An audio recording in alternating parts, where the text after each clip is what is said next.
जब जब भूख सताए MDH याद आए। सेहत और न्यूट्रिशन मिले, बॉडी क्या स्ट्रॉन्ग बने। थोड़ा खा के पेट भरे, डाइजेशन को ना दे धोखा। MDH सोया टीम का चोखा। MDH सोया टीम बढ़िया नगेट्स, सोया चूरा और सोया चाप। MDH सोया टीम, असली प्रोटीन। MDH। जो लक्ष्य चुना था समझ आने लगा है। GLA यूनिवर्सिटी, उच्च लक्ष्य की निश्चित प्राप्ति। नवाचारी और नवोन्मेषी शिक्षा व्यवस्था से युवाओं की आशाओं को नई उड़ान दे रहा है नया उत्तर प्रदेश। ग्रामीण परिवेश हो या फिर नगरीय क्षेत्र, गुणवत्ता युक्त शिक्षा बनी है नए उत्तर प्रदेश की पहचान। स्कूल चलो अभियान और शारदा प्रोग्राम जैसे अभिनव प्रयासों से ड्रॉप आउट दर में आई है उल्लेखनीय गिरावट। ऑपरेशन कायाकल्प और टैबलेट वितरण जैसे कदमों से डिजिटल शिक्षा को मिले हैं नए आयाम। बेसिक शिक्षा से हायर एजुकेशन तक शिक्षा में उठाए गए अभूतपूर्व कदमों से हुआ है एजुकेशन का ट्रांसफॉर्मेशन। अंत्योदय और बिना किसी भेदभाव के सबको समान शिक्षा का अधिकार बना है युवाओं के उज्जवल भविष्य का आधार।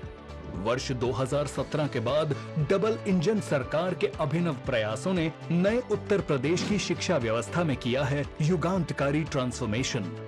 समान शिक्षा का अधिकार, डबल इंजन सरकार। जब धरती चीर कर निकलता है लोहे का पत्थर और मिलता है मोंगिया के जोश से, फिर तपता है, पिघलता है और बनता है फौलाद। अब होता है सरिया सारी खूबियों के साथ। मोंगिया स्टील, मजबूत देश का मजबूत सरिया। टाइम पे खा लेना और प्लीज बाइक धीरे चलाना जी। और ये तुम्हारी सेफ्टी के लिए। अरे एक बात तो रह गई। LIC? ये हमारी सेफ्टी के लिए। दिल की सुनो, LIC चुनो। LIC हर पल आपके साथ। बिजली का बिल, किराना, स्कूल फीस सब हो गया। बन गया बजट? हाँ। 5000 बच गए। तो नई साड़ी ले ले ना, पिछले महीने तो ली थी। एक और नहीं, पहले बजट बनाओ, फिर छोटी छोटी बचत को बैंक में सेव करो और पैसों को बढ़ते देखो। बढ़िया। जाओ भाई। RBI कहता है वित्तीय समझदारी समृद्ध नारी। जो लक्ष्य चुना था समझ आने लगा है। GLA यूनिवर्सिटी, उच्च लक्ष्य की निश्चित प्राप्ति। शादी का किचन महके जहां, गोल्डी किचन किंग मसाले हो वहां। गोल्डी लाई है फ्रेश लॉक टेक्नोलॉजी, जो रखे मसालों को हर समय फ्रेश।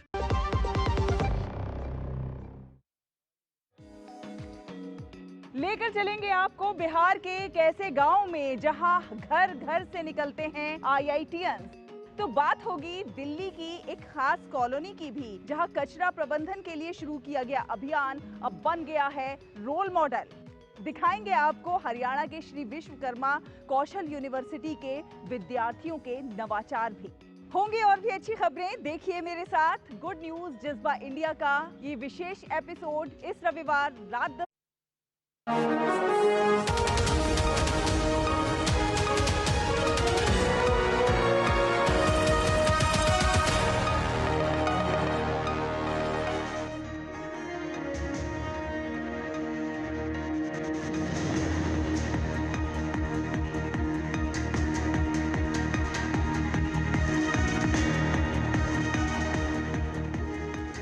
नमस्कार, मैं हूं सुधीर चौधरी और डिकोड में आपका स्वागत है। तो आइए आज की खबरों को डिकोड करते हैं। आज हम सबसे पहले आपको मालदीव से आई कुछ शानदार तस्वीरें दिखाना चाहते हैं, जिससे आपको पता चलेगा कि कुछ साल पहले जिस मालदीव्स में इंडिया आउट का नारा लग रहा था, कैसे अब वहां पर इंडिया इन का नारा गूंज रहा है। आज प्रधानमंत्री मोदी का स्वागत करने के लिए मालदीव्स के राष्ट्रपति मोहम्मद मुइज़ू अपने 4 वरिष्ठ कैबिनेट मंत्रियों के साथ एयरपोर्ट पर मौजूद थे। प्रधानमंत्री मोदी ने मालदीव्स में रक्षा मंत्रालय की जिस बिल्डिंग का उद्घाटन किया, उस पर उनका एक विशाल चित्र लगा हुआ था। और इस बार मालदीव्स के स्वतंत्रता दिवस समारोह पर प्रधानमंत्री मोदी चीफ गेस्ट भी होंगे। आज जो तस्वीरें हम आपको दिखाने वाले हैं, वो तस्वीरें चीन जैसे देशों को बहुत चुभेंगी, लेकिन हर भारतीय को इन तस्वीरों पर गर्व का एहसास होगा। इसके बाद विपक्षी दलों के लिए हमारे पास आज एक बुरी खबर है। चुनाव आयोग ने घोषणा की है कि बिहार के बाद अब पूरे देश में वोटर वेरिफिकेशन का अभियान शुरू किया जाएगा। अब आप अंदाजा लगाइए कि बिहार में वोटर वेरिफिकेशन से जब विपक्षी दल इतने परेशान हो गए हैं, तो ये प्रक्रिया जब पूरे देश में चलाई जाएगी तब विपक्षी दलों का क्या होगा। और आखिर में आपको राम की नगरी अयोध्या से आई एक दिल तोड़ने वाली कहानी सुनाएंगे। अयोध्या में एक रात को कुछ लोग एक बुजुर्ग महिला को सड़क पर छोड़कर चले गए और अगले दिन उस महिला की मृत्यु हो गई। तस्वीरें देखकर ऐसा लगता है कि ये लोग इस महिला के या तो बच्चे होंगे या परिवार वाले होंगे। आप इसे एक घटना मत समझिए, बल्कि ये हमारे समाज की वो कालिख है जो धीरे धीरे फैलती जा रही है। इसलिए आज हम बुजुर्गों के लिए आवाज उठाएंगे और इस घटना का पूरा विश्लेषण आपके लिए करेंगे। लेकिन आज की बड़ी खबर सबसे पहले। आज प्रधानमंत्री नरेंद्र मोदी यूनाइटेड किंगडम की यात्रा के बाद 2 दिनों की राजकीय यात्रा पर मालदीव्स की राजधानी माले पहुंच गए हैं। मालदीव्स के राष्ट्रपति मोहम्मद मुइज़ू अपने सबसे वरिष्ठ 4 कैबिनेट मंत्रियों के साथ खुद हवाई अड्डे पर प्रधानमंत्री मोदी का स्वागत करने के लिए मौजूद थे और यह तस्वीर आज पूरी दुनिया में चर्चा का विषय बनी हुई है। खासतौर पर चीन को आज ये तस्वीरें शायद पसंद ना आए। वर्ष 2023 में मोहम्मद मुइज़ू इंडिया आउट के नारे के साथ चुनाव जीतकर वहां के राष्ट्रपति बने थे, लेकिन आज 2025 में मालदीव्स में इंडिया आउट की बजाय इंडिया इन का नारा गूंज रहा है। आज जब प्रधानमंत्री मोदी वहां पर पहुंचे तब मालदीव्स के राष्ट्रपति के साथ उनके विदेश मंत्री मौजूद थे, रक्षा मंत्री मौजूद थे, वित्त मंत्री और गृह मंत्री भी भारत के प्रधानमंत्री का स्वागत करने के लिए हवाई अड्डे पर खड़े थे। और ऐसा पहली बार हुआ है जब किसी देश के नेता का स्वागत करने के लिए मालदीव्स के राष्ट्रपति अपने इतने सारे कैबिनेट मंत्रियों के साथ इस तरह एयरपोर्ट पहुंचे हैं। प्रधानमंत्री मोदी इस बार मालदीव्स के 60वें स्वतंत्रता दिवस समारोह में मुख्य अतिथि होंगे।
अब भारत और मालदीव्स के कूटनीतिक रिश्तों में आए बदलाव को दिखाने वाली सबसे महत्वपूर्ण तस्वीर आपको दिखाते हैं। अपने विशेष विमान से उतरने के बाद प्रधानमंत्री मोदी ने पहले मालदीव्स के राष्ट्रपति मोहम्मद मुइज़ू के साथ हाथ मिलाया और फिर उन्हें अपने गले लगाया और इसके साथ ही भारत और मालदीव्स के बीच करीबी संबंधों का एक नया अध्याय शुरू हो गया। अंतर्राष्ट्रीय रिश्तों में ऐसी तस्वीरों का मतलब है कि आज हिंद महासागर में चीन के खिलाफ भारत ने एक बहुत ही असरदार कूटनीतिक स्ट्राइक की है। यह सिर्फ प्रधानमंत्री मोदी का स्वागत नहीं है, बल्कि भारत की विदेश नीति और उस भरोसे का भी स्वागत है जिसका साथ लेकर अब मालदीव्स भी अपना वक्त बदलना चाहता है।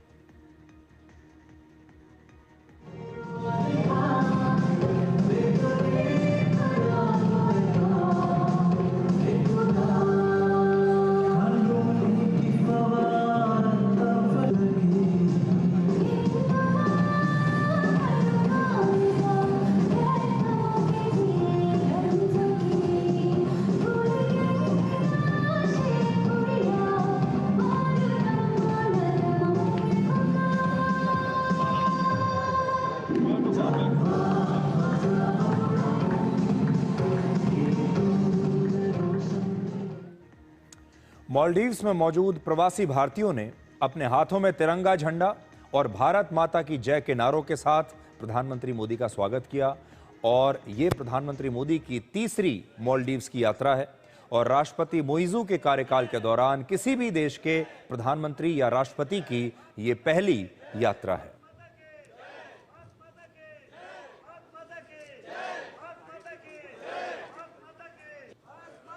आज मालदीव्स के जमहूरी मैदान में प्रधानमंत्री मोदी को गार्ड ऑफ ऑनर दिया गया और गार्ड ऑफ ऑनर के बाद प्रधानमंत्री मोदी को 21 तोपों की सलामी दी गई। यह सम्मान की परंपरा के साथ एक रणनीतिक रिश्तों में नए शुरुआत का संकेत भी है।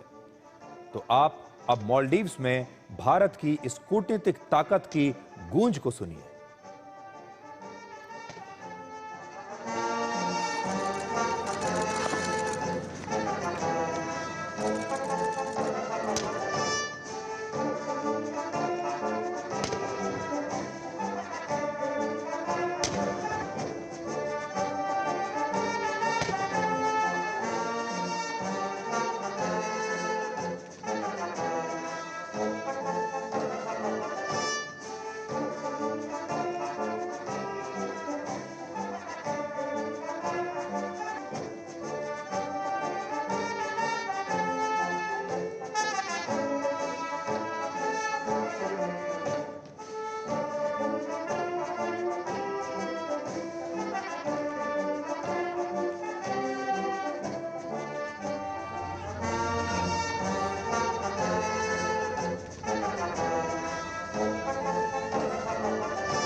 आज प्रधानमंत्री मोदी और मालदीव्स के राष्ट्रपति के बीच एक बहुत खास मुलाकात हुई जिसमें ये दोनों ही नेता मौजूद थे।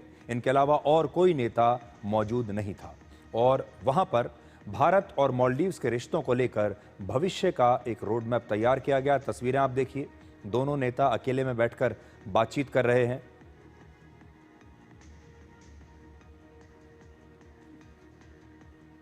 और भारत और मालदीव्स के जो रिश्ते हैं उनकी असली गहराई यहीं पर तय हुई और यह प्रधानमंत्री मोदी और मालदीव्स के राष्ट्रपति के बीच सिर्फ एक बातचीत नहीं है, बल्कि एक नए भरोसे की शुरुआत थी, एक नए रिश्ते की शुरुआत थी। अब मालदीव्स में प्रधानमंत्री मोदी के बढ़ते महत्व को आप एक और तस्वीर से समझिए, जहां मालदीव्स के रक्षा मंत्रालय की एक बिल्डिंग का उद्घाटन प्रधानमंत्री मोदी और वहां के राष्ट्रपति ने किया और इस बिल्डिंग पर प्रधानमंत्री मोदी की एक बहुत बड़ी विशाल तस्वीर यहां पर लगी हुई है, आप देख सकते हैं। और इसी बिल्डिंग का उद्घाटन आज प्रधानमंत्री मोदी और राष्ट्रपति मोइजू ने मिलकर किया है। लेकिन उससे पहले जो आपके देखने लायक बात है वो ये है कि मालदीव्स के रक्षा मंत्रालय की इस बिल्डिंग पर प्रधानमंत्री मोदी का यह विशाल चित्र क्या दिखाता है। आज यह चित्र चीन जैसे देशों को अच्छा नहीं लगेगा। यह चित्र बताता है कि कैसे प्रधानमंत्री मोदी का महत्व अब मालदीव्स जैसे देश में बढ़ रहा है। और सोचिए, इससे आपको पता चलेगा कि वहां भारत को और भारत के प्रधानमंत्री को कितना महत्व दिया जा रहा है। यह तस्वीर एक तरह से चीन को सीधा जवाब है और इसका मतलब है कि भारत और मालदीव्स मिलकर अब रक्षा के मामले में भी नए साझेदार हैं और रणनीतिक साथी बन गए हैं।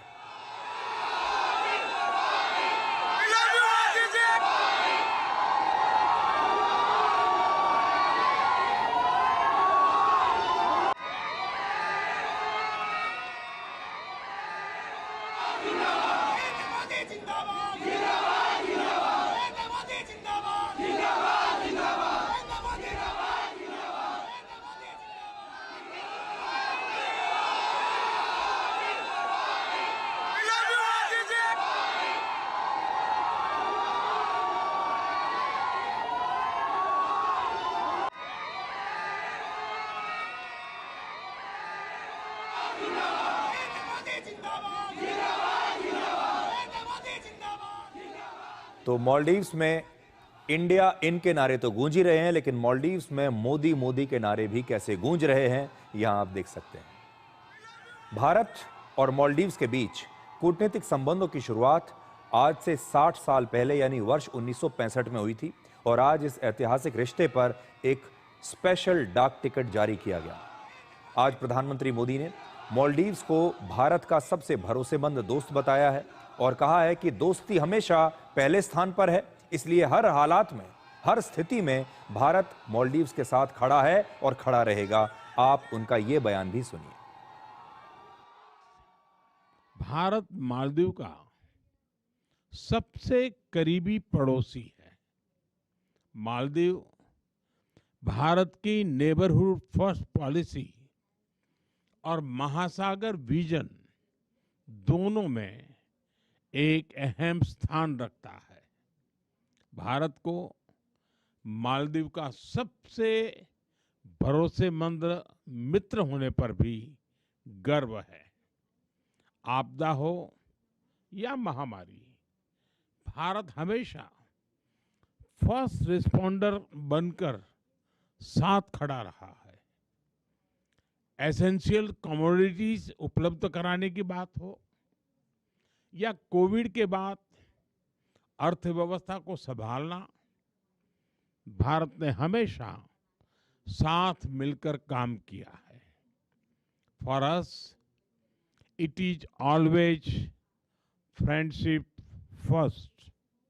हमारी डेवलपमेंट पार्टनरशिप को नई उड़ान देने के लिए हमने मालदीव के लिए $565 मिलियन यानी लगभग 5,000 करोड़ रुपए की लाइन ऑफ क्रेडिट देने का निर्णय लिया है।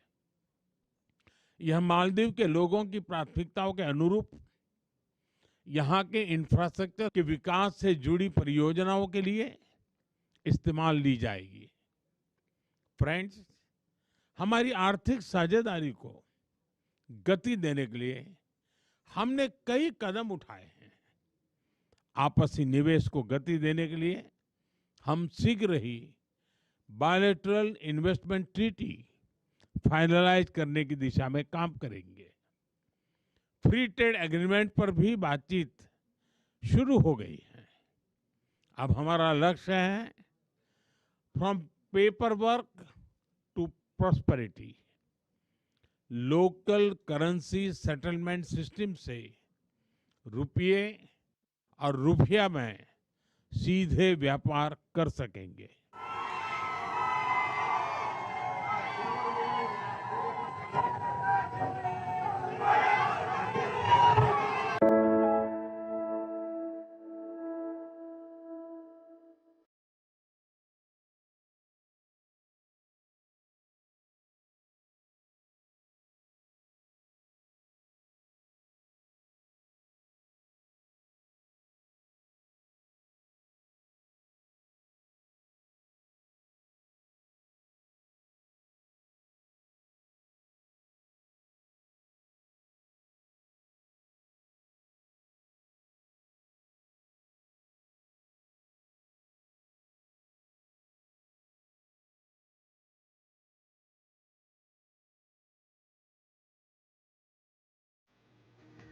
तो ये बात बहुत नोट करने वाली है कि मालदीव्स ने अपने रक्षा मंत्रालय के नए भवन का उद्घाटन कराने के लिए प्रधानमंत्री मोदी को वहां पर बुलाया और उनके रक्षा मंत्रालय के भवन का उद्घाटन भारत के प्रधानमंत्री कर रहे हैं, वहां के राष्ट्रपति के साथ मिलकर। इस बात को नोट रखना चाहिए। अब आपको जनवरी 2024 की वो तस्वीरें याद दिलाते हैं जब प्रधानमंत्री मोदी लक्षद्वीप के बीच पर वॉक कर रहे थे और उनकी इस वॉक ने मालदीव्स जाने वाले पर्यटकों का एक बहुत बड़ा ट्रैफिक लक्षद्वीप की तरफ मोड़ दिया था। और इसके बाद लक्षद्वीप जाने वाले टूरिस्ट की संख्या पहले के मुकाबले दुगनी हो गई थी और तब मालदीव्स को इसका बड़ा नुकसान हुआ था। प्रधानमंत्री मोदी एक बार लक्षद्वीप गए, एक बार उन्होंने लक्षद्वीप से अपनी एक वॉक की तस्वीर डाली, लक्षद्वीप के बारे में कुछ वीडियोस बनाए और उस एक वीडियो का इतना असर हुआ कि मालदीव्स ने उनकी इस ताकत को देख लिया और मालदीव्स इस एक वीडियो की ताकत को तभी समझ गया था और अब मालदीव्स की पूरी कोशिश है कि वो प्रधानमंत्री मोदी की आज की इन तस्वीरों को इस्तेमाल करके अपने खोए हुए पर्यटकों को वापस अपनी तरफ खींच ले। मालदीव्स की सरकार हॉलीवुड के सुपरस्टार्स को, बॉलीवुड के बड़े बड़े नेताओं को, बॉलीवुड के बड़े बड़े स्टार्स को और सोशल मीडिया इन्फ्लुएंसर्स को अक्सर अपने टूरिज्म को प्रमोट करने के लिए इस्तेमाल करती रहती है। आपने देखा होगा हमारे देश के बहुत बड़े बड़े फिल्मी एक्टर्स, हमारे देश के मॉडल्स, सोशल मीडिया इन्फ्लुएंसर्स वहां अक्सर जाते हैं, मालदीव्स का प्रचार करते हैं, वहां के सुंदर आइलैंड्स को, वाटर स्पोर्ट्स को और बीचेस की तस्वीर और वीडियोस को सोशल मीडिया पर शेयर करते हैं और मालदीव्स को प्रमोट करते हैं। लेकिन प्रधानमंत्री मोदी के इस दौरे के बाद मालदीव्स को शायद अब किसी और ब्रांड एम्बेसडर की जरूरत नहीं पड़ेगी। थोड़ा सा आपको मालदीव्स के इतिहास के बारे में भी बताते हैं। मालदीव्स का इतिहास लगभग 2500 वर्ष पुराना है और आज से लगभग 900 वर्ष पहले मालदीव्स बौद्ध और उससे पहले हिंदू धर्म का एक प्रमुख केंद्र हुआ करता था। बौद्ध धर्म का और हिंदू धर्म का प्रमुख केंद्र था मालदीव्स।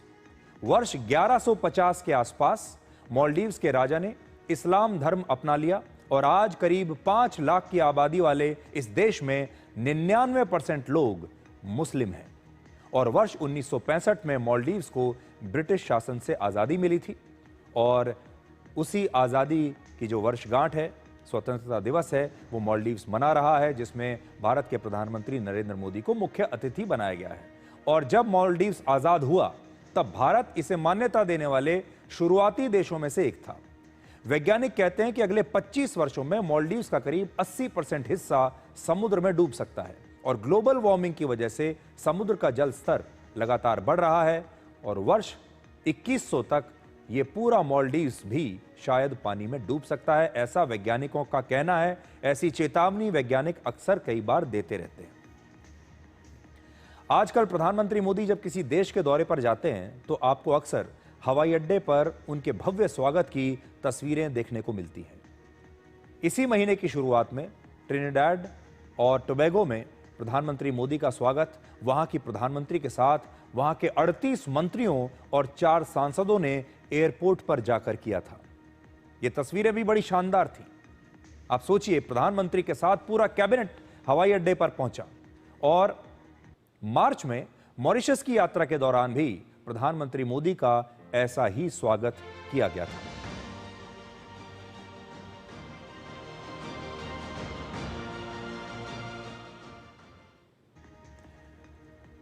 आज का दिन भारतीय राजनीति में एक ऐतिहासिक दिन बन गया है। प्रधानमंत्री नरेंद्र मोदी ने आज भारतीय राजनीति में एक नया रिकॉर्ड बनाया है। 25 जुलाई 2025 यानी आज उन्होंने लगातार प्रधानमंत्री बने रहने के कारण लगातार प्रधानमंत्री के तौर पर अपना 4078 दिनों का कार्यकाल पूरा कर लिया है। इस उपलब्धि के साथ प्रधानमंत्री मोदी देश के दूसरे सबसे लंबे समय तक लगातार प्रधानमंत्री रहने वाले नेता बन गए हैं। उन्होंने इंदिरा गांधी के 4077 दिनों तक लगातार प्रधानमंत्री बने रहने के रिकॉर्ड को पीछे छोड़ दिया है और जवाहरलाल नेहरू 6130 दिनों तक लगातार भारत के प्रधानमंत्री रहे। तो ये 3 रिकॉर्ड आपके सामने हैं। पहले नंबर पर जवाहरलाल नेहरू हैं जो 6130 दिन तक प्रधानमंत्री रहे लगातार। इसके बाद दूसरे नंबर पर प्रधानमंत्री मोदी आ गए हैं जो 4078 दिनों तक लगातार प्रधानमंत्री रहे और इंदिरा गांधी 4077 दिनों तक लगातार प्रधानमंत्री रही। अगर हम गांधी परिवार के इन तीनों प्रधानमंत्रियों का कुल कार्यकाल निकालें तो इनका टोटल कार्यकाल निकलता है 37 साल 10 महीने का, जिसमें जवाहरलाल नेहरू, इंदिरा गांधी और राजीव गांधी का मिलकर जो कार्यकाल है वो 37 साल और 10 महीने है। ये आंकड़ा आपको इसलिए दिखा रहे हैं कि जरा कल्पना कीजिए कि एक ही परिवार के 3 प्रधानमंत्रियों ने हमारे देश पर 37 साल और 10 महीने तक शासन किया है, डायरेक्ट शासन जिसे आप कहते हैं प्रधानमंत्री के तौर पर। और दूसरी तरफ नरेंद्र मोदी हैं जिन्होंने 11 साल और 2 महीने लगातार बिना रुके प्रधानमंत्री के तौर पर अपना यह कार्यकाल पूरा किया है। यानी गांधी परिवार के मुकाबले प्रधानमंत्री मोदी के पास अभी काफी समय है। गांधी परिवार ने तो बहुत लंबा शासन किया है और इसमें अगर मैं प्रधानमंत्री मनमोहन सिंह का कार्यकाल भी जोड़ दूं 10 साल का, तो उस समय प्रधानमंत्री तो मनमोहन सिंह थे, लेकिन अक्सर यह कहा जाता है कि सुपर प्राइम मिनिस्टर तो तब भी सोनिया गांधी ही थीं। तो अगर उस हिसाब से देखें तो इस 37 साल में आप 10 साल और जोड़ सकते हैं। अब अगर हम इंदिरा गांधी और प्रधानमंत्री मोदी की तुलना करें तो इंदिरा गांधी देश के सबसे बड़े राजनीतिक खानदान से आती थीं, लेकिन प्रधानमंत्री मोदी एक बेहद गरीब और साधारण से परिवार से आते हैं। दोनों नेताओं के बीच एक बड़ा फर्क विचारधारा का भी है। प्रधानमंत्री मोदी की विचारधारा राष्ट्रवादी है, जबकि गांधी परिवार की विचारधारा सत्ता में बने रहने की हुआ करती थी। इंदिरा गांधी के समय हमारे देश में केवल सरकारी रेडियो और दूरदर्शन था। उस समय सोशल मीडिया नहीं था, इंटरनेट नहीं था और जो प्रचार के लिए कोई और साधन नहीं था। 24 घंटे के न्यूज़ चैनल्स नहीं थे। लेकिन प्रधानमंत्री मोदी जिस युग में काम कर रहे हैं उसमें 24 घंटे के न्यूज़ चैनल्स हैं। ये वायरल क्लिप्स, वायरल वीडियोस का ज़माना है, सोशल मीडिया का ज़माना है और आज T20 और स्पीड न्यूज़ का ज़माना है। आज जनता का मन कभी भी बदल सकता है और जनता की जो पसंद है और नापसंद है वो लगातार जल्दी जल्दी बदलती है, क्योंकि ये T20 का ज़माना है। जैसा मैंने आपको कहा, इस समय किसी भी नेता की जो स्क्रूटनी होती है वो पहले के मुकाबले कहीं ज़्यादा होती है। पहले एक रेडियो हुआ करता था और टीवी के नाम पर सिर्फ एक दूरदर्शन चैनल हुआ करता था, लेकिन आज किसी भी नेता की 2400 घंटे कसौटी होती रहती है, उसे कसौटी पर तोला जाता है। ऐसे माहौल में भी इतना बड़ा राजनीतिक स्थायित्व को बरकरार रखना, इतने दिनों तक लगातार अपनी लोकप्रियता को बरकरार रखना, बरकरार नहीं बल्कि उसे और बढ़ाते चले जाना, यह दिखाता है कि प्रधानमंत्री मोदी को देश की जनता कितना पसंद करती है। वरना आज के युग में जनता बिल्कुल T20 के स्टाइल में लोगों को अपने दिल से उतार भी देती है। प्रधानमंत्री मोदी ने आज जो रिकॉर्ड बनाया है वो केवल आंकड़ा नहीं है, बल्कि बदलते हिंदुस्तान की पहचान है, नए भारत की कहानी है। प्रधानमंत्री मोदी ने एक तरफ देश की सनातन संस्कृति को बढ़ावा दिया है, दूसरी तरफ $5 ट्रिलियन की इकोनॉमी का लक्ष्य भी तय किया है। उन्होंने सबसे लंबे समय तक, आप उन्हें सबसे लंबे समय तक निर्वाचित नेता भी कह सकते हैं भारत के।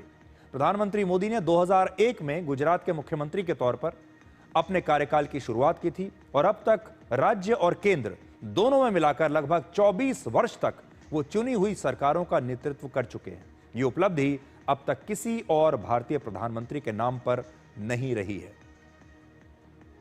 और अब आपको आज की एक बहुत बड़ी अंतर्राष्ट्रीय खबर सुनाते हैं, क्योंकि दुनिया में पहली बार एक हिंदू मंदिर के लिए थाईलैंड और कंबोडिया के बीच एक युद्ध चल रहा है, जिसमें एक तरफ थाईलैंड है जिसके पास आधुनिक अमेरिकी हथियार हैं और दूसरी तरफ कंबोडिया है जिसके पास चीन में बने हथियार हैं। यानी इन दोनों देशों के बीच चल रहा युद्ध दूसरे ताकतवर देशों के हथियारों से लड़ा जा रहा है। सबसे पहले आपको आज का अपडेट बताते हैं। थाईलैंड की सेना ने आज कंबोडिया के सैन्य ठिकानों पर ड्रोन से हमला किया है, जिसमें कई इमारतें नष्ट हो गईं। यानी रशिया और यूक्रेन की तरह इन दोनों देशों के बीच भी एक ड्रोन युद्ध शुरू हो गया है और इसी हमले की तस्वीरें इस समय आपकी स्क्रीन पर हैं।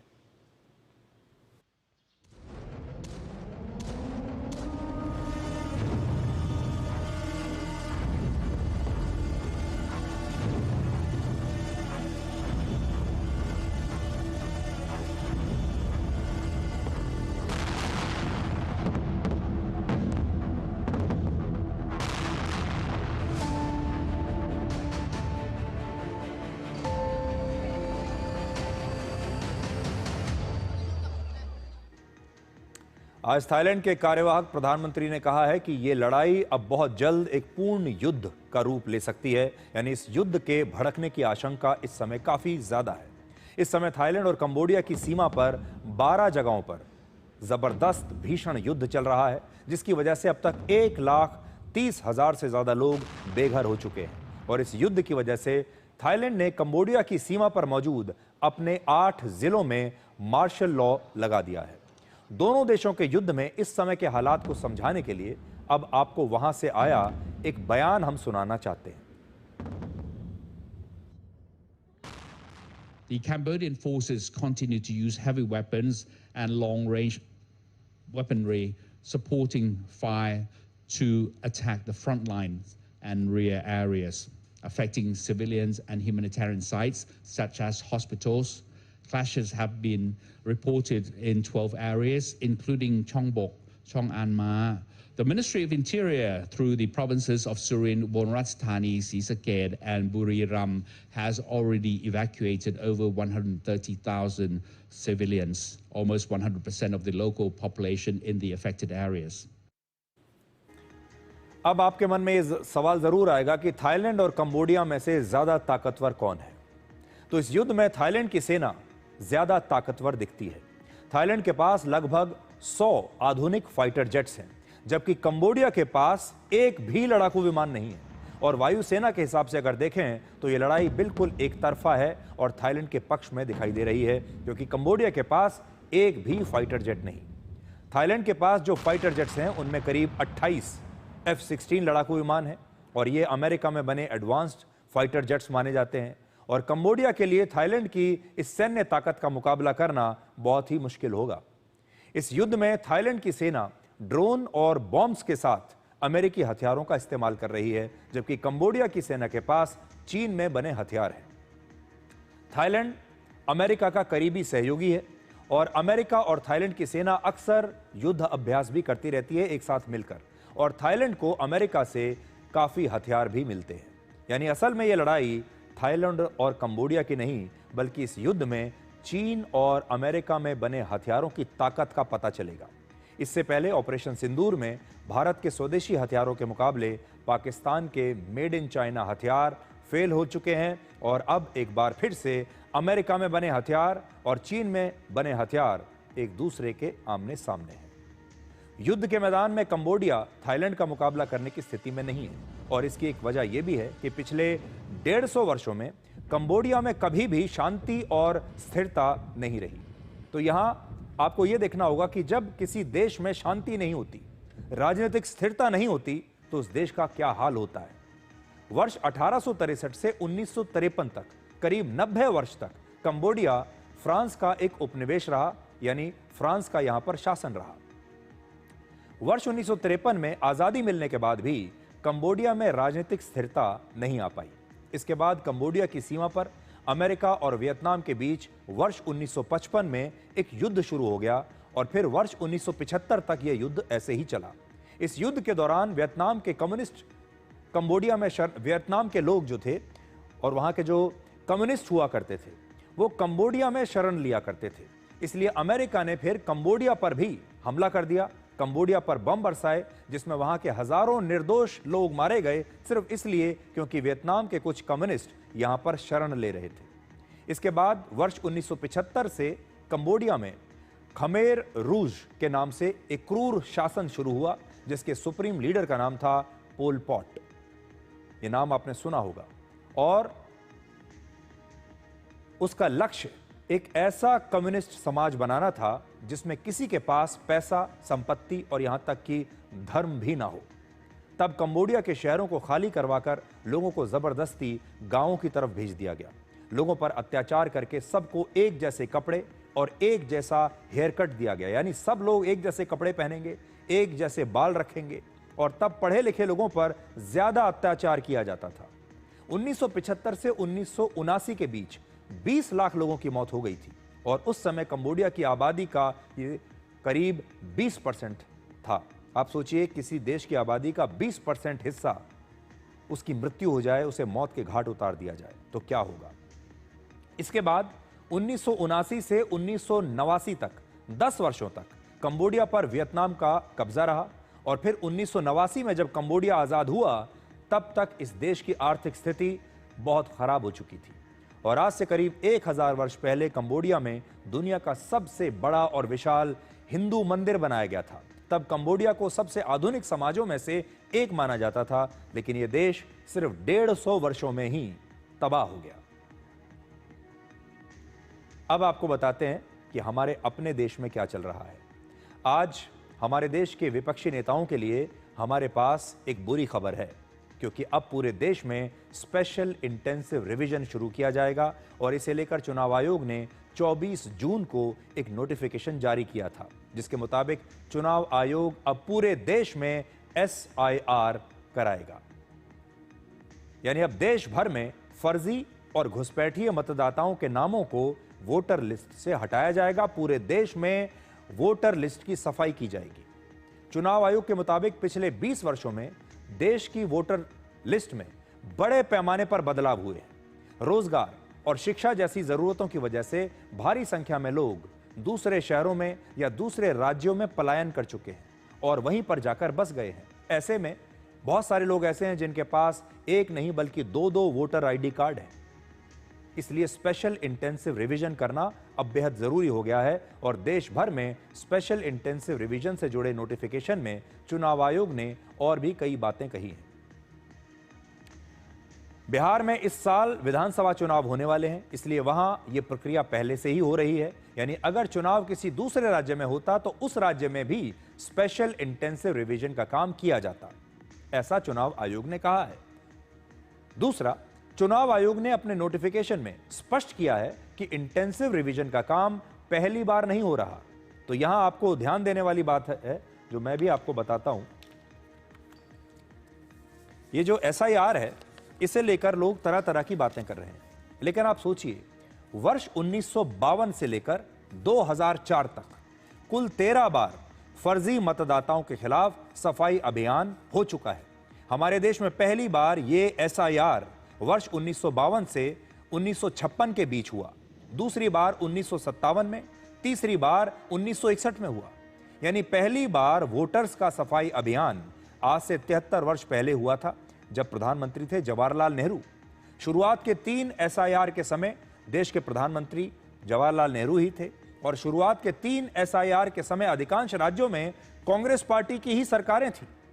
बीते 77 वर्षों में देश में अलग अलग हिस्सों में कुल मिलाकर 13 बार SIR का काम हो चुका है और इस दौरान केंद्र में अधिकांश समय कांग्रेस पार्टी की ही सरकारें थीं। तो आज आप सोचिए कि 13 बार जब ये SIR हो चुका तब तो किसी ने कोई विवाद नहीं किया, कोई शोर नहीं मचाया। इस बार जब ये हो रहा है तब सबको परेशानी हो रही है। आज जो नेता ये कह रहे हैं कि लोकतंत्र खतरे में है और वोटर्स का अधिकार छीना जा रहा है, उन्हें ये याद रखना चाहिए कि ये पहली बार नहीं है जब देश में SIR अभियान शुरू हुआ है। आज आपको ये भी जानना चाहिए कि इंटेंसिव रिवीजन के बारे में हमारे संविधान में जन प्रतिनिधित्व अधिनियम क्या कहता है। इस अधिनियम की धारा 21 के तहत चुनाव आयोग को कई अधिकार दिए गए हैं।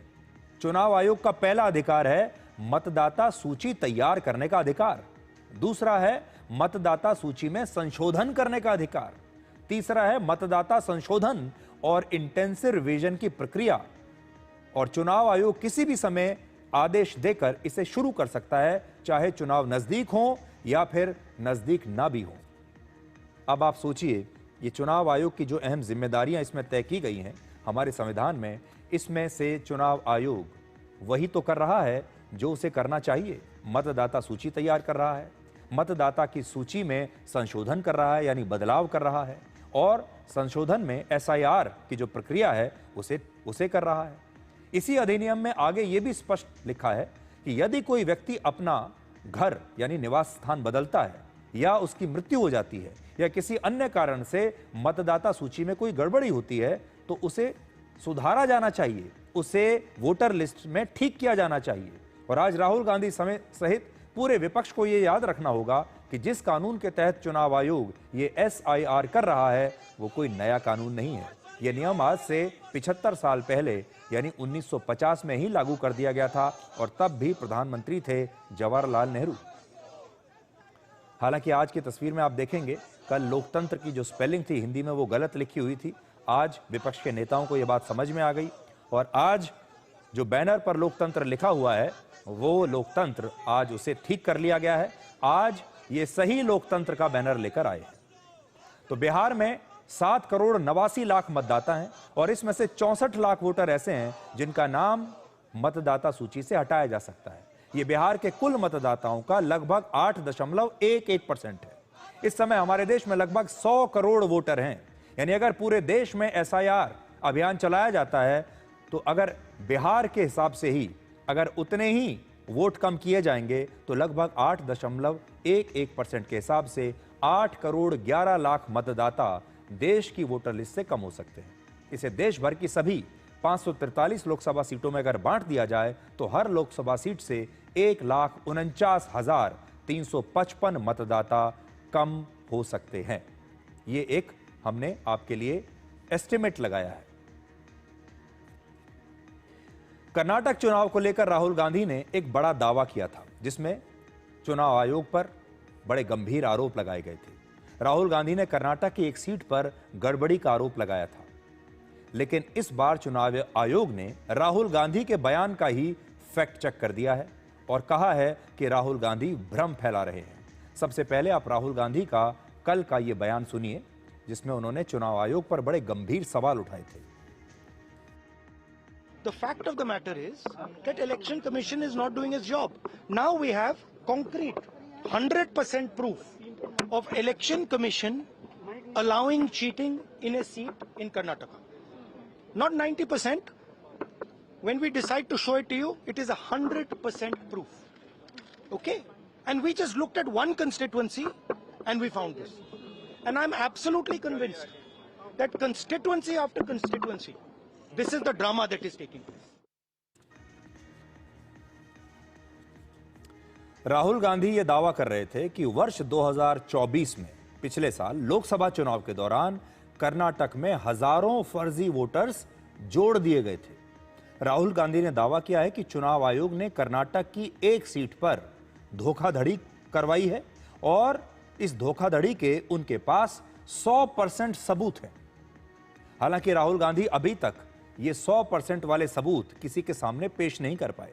हम भी आज उनसे ये कहना चाहेंगे कि अगर उनके पास सबूत हैं तो उन्हें देश के सामने रखने चाहिए।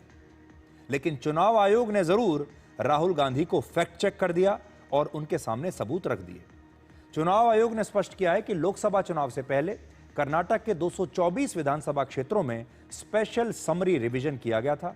मतदाता सूची में जो भी बदलाव किए गए उससे जुड़ी सारी जानकारियां सभी राजनीतिक पार्टियों को दे दी गई थी और इसके बाद चुनाव आयोग को कुल 9,17,928 शिकायतें मिली।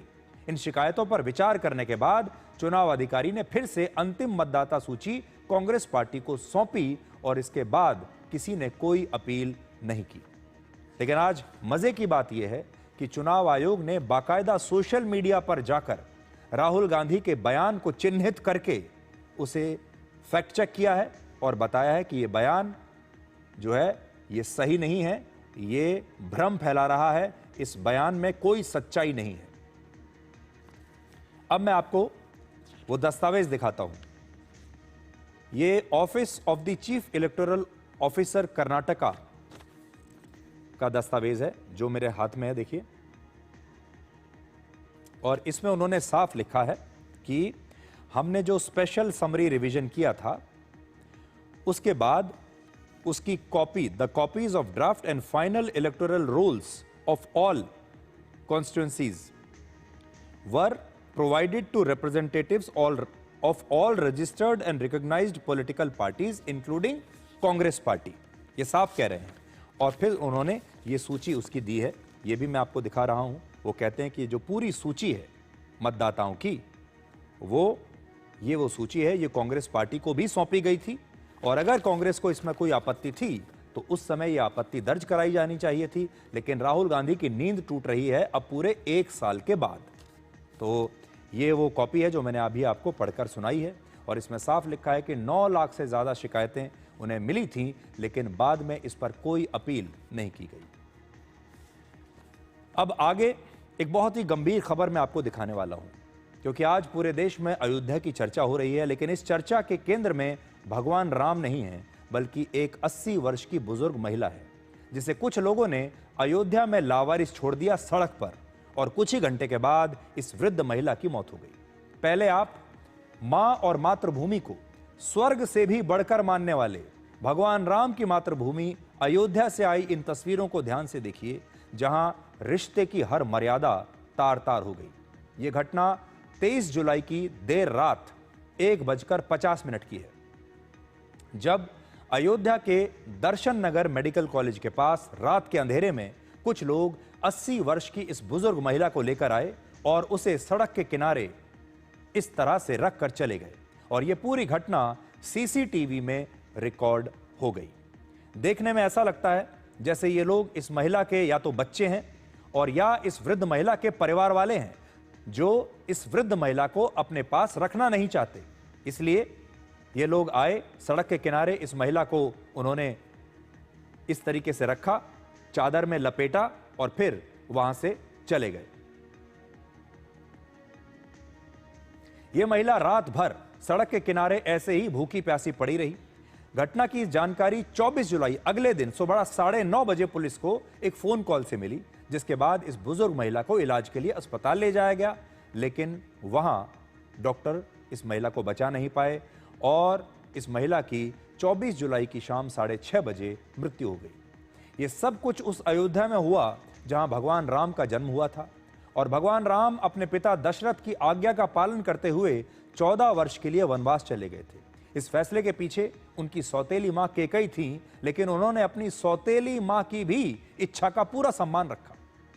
भगवान श्री राम ने वनवास जाने से पहले सीता जी से कहा था कि पिता की आज्ञा का पालन करना सबसे बड़ा धर्म है, लेकिन यह बात त्रेता युग की है।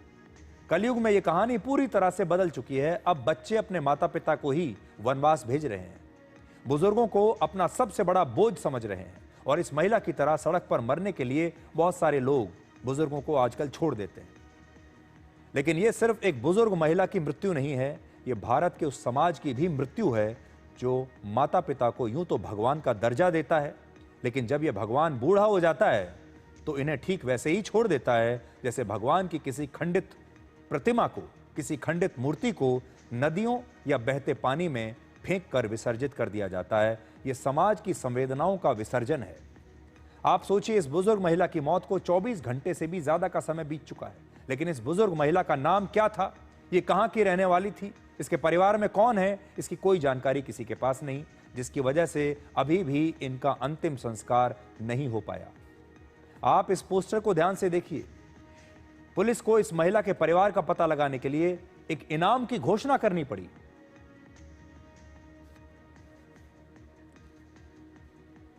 और लिखना पड़ा कि सूचना देने वाले व्यक्ति को उचित इनाम दिया जाएगा। यह सिर्फ एक पोस्टर नहीं है, यह हमारे देश के समाज के भविष्य का आईना है। आज की बात करें तो भारत में इस समय 60 साल से ज्यादा के बुजुर्गों की कुल आबादी 15 करोड़ से ज्यादा है। वर्ष 2036 तक यह संख्या 23 करोड़ के पार होगी। अगले 25 वर्षों में हर 5 में से एक भारतीय 60 साल से ऊपर का होगा। यानी आज जो भारत युवाओं का देश है, वो कुछ दशकों में बुजुर्गों का देश बन जाएगा। आज अयोध्या में जो उस बुजुर्ग महिला के साथ हुआ है, वो भारत के भविष्य का एक आईना है। इसलिए हमारे युवाओं को आज की ये खबर जरूर ध्यान से देखनी चाहिए और ये सवाल पूछना चाहिए कि आखिर क्यों बुजुर्ग भारत में एक बोझ बनते जा रहे हैं। वैसे इस तरह की जो घटनाएं हैं, ये कोई नई नहीं है। भारत में हर 3 में से एक बुजुर्ग मानसिक तनाव और अकेलेपन का शिकार है। एक सर्वे में पता चला कि भारत में लगभग 77% से ज्यादा बुजुर्गों के साथ मौखिक या भावनात्मक दुर्व्यवहार किया जाता है। इसमें करीब 24% बुजुर्गों के साथ शारीरिक दुर्व्यवहार भी होता है और 27% का आर्थिक शोषण किया जाता है, यानी उनका पैसा ले लिया जाता है। करीब 50% से ज्यादा बुजुर्ग उपेक्षा का शिकार है।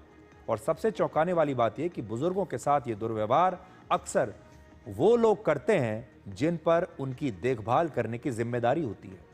38% बुजुर्गों के साथ उनके बेटे या बेटियां ये काम करते हैं। 36% के साथ उनके दामाद या उनकी बहू करती हैं। 7% के साथ उनके अपने ही जीवन साथी दुर्व्यवहार करते हैं।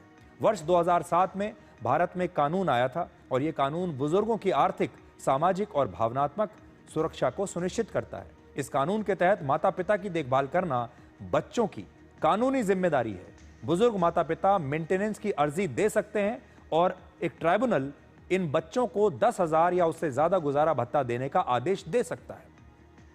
अगर संपत्ति अपने नाम कराने के बाद बच्चे माता पिता की देखभाल नहीं करते तो माता पिता उनसे अपनी संपत्ति वापस ले सकते हैं और माता पिता को घर से निकालने पर बच्चों को 3 महीने की जेल या 5,000 रुपए का जुर्माना भी हो सकता है। यह कानून हिंदू, मुस्लिम, सिख और ईसाई सब धर्मों के बुजुर्गों पर लागू होता है, लेकिन दुर्भाग्य यह है कि इस कानून के बारे में भारत में सिर्फ 12% के आसपास बुजुर्ग ही जानते हैं।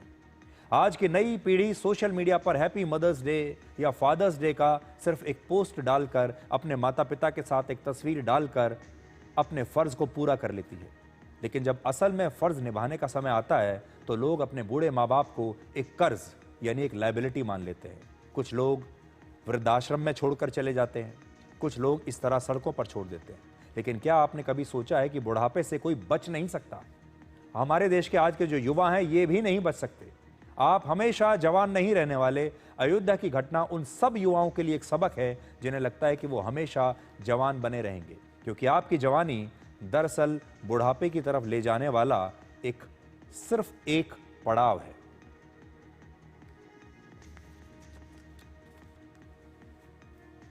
तो हम तो आज ये कहना चाहेंगे कि अयोध्या में इस वृद्ध महिला को जो लोग सड़क पर इस प्रकार से छोड़कर गए हैं उनके खिलाफ सख्त कार्रवाई होनी चाहिए।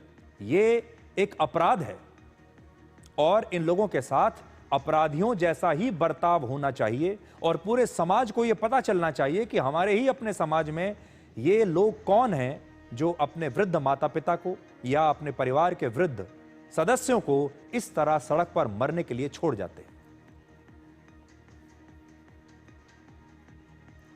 तो आज के लिए डिकोड में इतना ही। अब आपसे हमारी अगली मुलाकात होगी कल रात 9 बजे। तब तक आप खुश रहिए, सुरक्षित रहिए, स्वस्थ रहिए।